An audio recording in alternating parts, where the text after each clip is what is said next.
Hello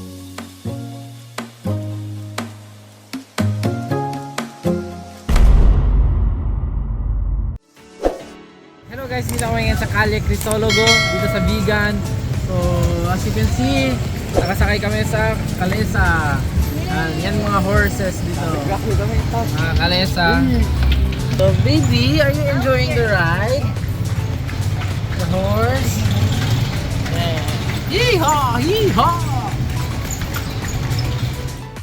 Nakaka-relax talaga ang pakiramdam habang umaandar tayo sa kalesa. Habang nasisilayan natin ang mga magagandang bahay at gusali dito sa Calle Crisologo.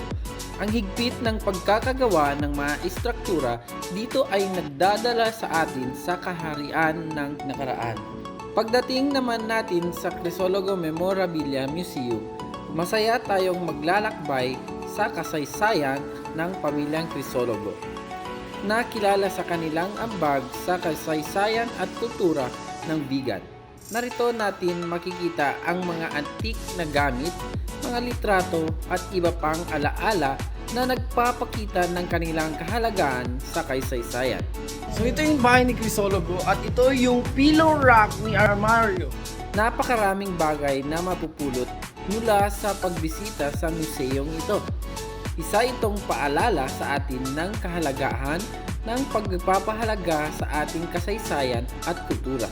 Kaya't samahan niyo ako sa susunod na biyahe at pagtuklas pa ng mga magagandang lugar dito sa Vigan.